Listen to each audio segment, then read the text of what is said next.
Katangar da tafi kowace katanga tarihi a duniya ita ce Great Wall of China. Menene dalilin gina ta da kuma suwaye suka gina ta? Sai ku biyo mu cikin wannan bidiyon domin ku ji dalilai da kuma muhimmin da yasa aka gina katangar Great Wall of China.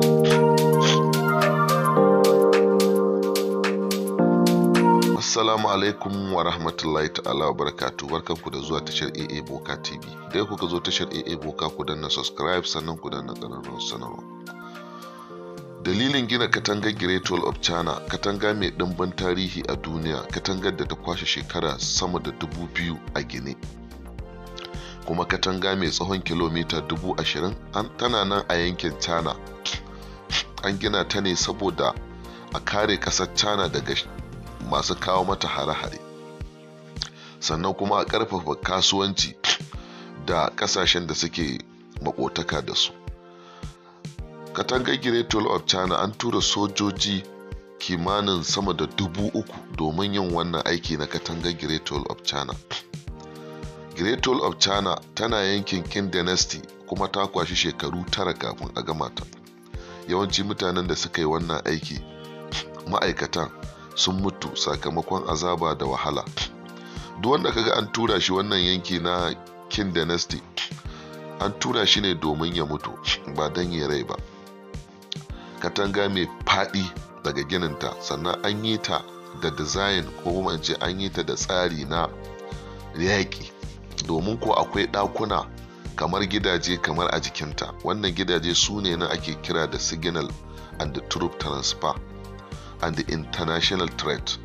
Katanga ce wacce ta hada yankin Koriya ta kudu da kuma ƙasar China. Katanga ce wacce ta zamanto kariya tsakanin Mongolia da China. Katanga ce wacce take kare China daga irin dabbobi da ake zargin suna shigowa suna cinye 'yan ƙasar China. Katangar Great Wall of China katanga ce wacce ake ji da ita a duk duniya gabaki daya, kuma ana zuwa kallon wannan katanga daga ƙasashe daban-daban na duniya domin ganewa idansu wannan katanga. Sannan ana kiranta da babban makabarta a ƙasar China, domin duk wanda kaga an tura Great Wall of China yin aiki to an yanke masa hukuncin kisa ne, kuma masu manyan laifuka ake tura, wanda ko da ka mutu za a binne ka a ci gaba da gini kuma a kanka. Wannan katanga ta shafa shekaru da dama, sannan kuma sarakunan da suke kula da wannan aiki na gina wannan katanga a gabansu ake yi. Sannan an tara masu zane daban-daban domin ƙayata wannan gini tun a zamanin shekarar 2000 da ta shige kenan. Kafin sarki na yankin Qin Dynasty Imperial, an yi sarakuna masu ƙoƙarin gina wannan katanga, amma Allah bai ba su ikon fara aikin ba sai a zamanin Qin. Wannan zamani na Qin Dynasty shine nan ya ɗauki nauyin gina wannan katanga, kuma ya ɗauko dabara wanda idan aka kama bayi a lokacin da suka kama bayi lokacin yaƙi, in kana bauta za a tura ka wannan gu, kana aikin ana dukanka. Sannan akwai sharaɗai da dama da idan ka gota su za ka mutu a wannan guri, kuma guri ne wanda babu sauƙi ko rarrashi, kuma babu zancen sai ka ci abinci ko sai ka ƙoshi. Abubuwan da aka yi amfani da su wajen gina wannan katanga sun hada da dutsuna da ƙasa da kuma markaɗaɗɗen dutsuna wanda ake da kuma gashasshiyar ƙasa again, wanda an hada ta ne babu zancen hutu, sojoji ne suke kula da su. Sannan duk wanda ya zama rival a China to yana cikin waɗanda za su yi wannan aiki na katanga.